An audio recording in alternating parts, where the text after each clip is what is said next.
Suite et fin du 64 minutes sur TV5 Monde. L'essentiel de l'émission, c'est dans un instant, mais d'abord un rappel des titres dans l'actualité.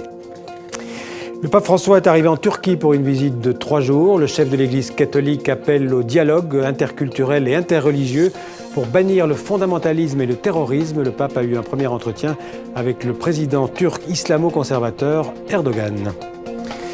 La campagne est ouverte au Québec pour la succession de Pauline Marois à la tête du Parti québécois. Le grand favori Pierre-Carl Pellado a fait de la souveraineté du Québec le thème principal de sa campagne pour qu'un jour, a-t-il dit, le Québec devienne un pays. En Belgique, Delphine Boel tente depuis plusieurs années de faire reconnaître qu'elle est la fille naturelle de l'ancien roi Albert II. La justice belge vient de rendre un premier jugement qui lui est défavorable. Plusieurs questions préalables vont être posées à la Cour constitutionnelle belge. Sans attendre l'essentiel du monde en français, un résumé du 64 minutes préparé par François-Xavier Freland et Corinne Lannoy.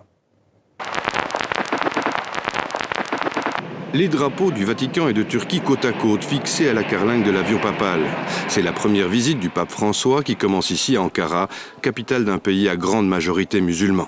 C'est une terre musulmane parce qu'elle a accueilli le califat musulman pendant 5 siècles, donc le Vatican de l'islam jusqu'en 1924. Une terre musulmane, mais aussi orthodoxe. Mais aussi orthodoxe. D'ailleurs, le pape va rencontrer le chef suprême de l'islam turc, mais il va rencontrer aussi son frère chrétien, le patriarche écuménique de 300 millions de chrétiens orthodoxes.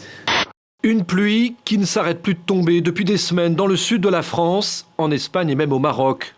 En cause, ce fameux jet stream qui traverse habituellement l'océan Atlantique, des États-Unis vers la Scandinavie.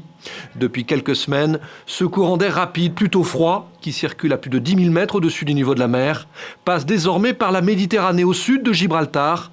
Mon adhésion au Parti québécois est une adhésion à mes valeurs les plus profondes et les plus intimes, c'est-à-dire faire du Québec un pays.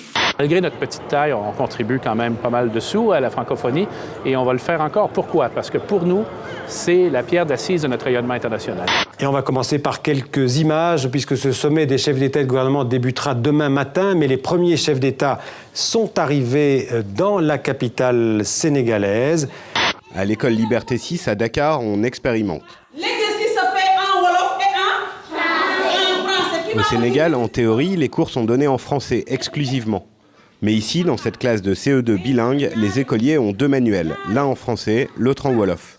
Pour moi, écrire en wolof ou en français, ça devient quelque chose d'automatique. Mais parce que les deux sont des langues étrangères pour vous, parce que votre langue maternelle, c'est le mandjak. C'est le mandjak, voilà. Mon père et ma mère sont mandjak et à la maison, nos parents nous parlaient en mandjak et à l'école, on se retrouve à apprendre le français et dans la rue, on parle wolof. Sans être une langue africaine, le français est aujourd'hui une grande langue de l'Afrique. Parce que les Français sont très cartésiens. Ils veulent tout comprendre, ils veulent tout savoir. Alors, le show aussi a été écrit en fonction de ça.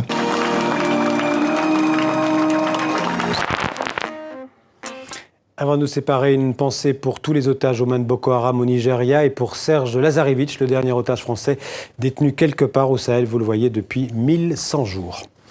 Fin du 64 minutes. Au nom de toute l'équipe, merci de votre fidélité. Restez avec nous sur TV5 Monde et je vous dis à demain. Merci.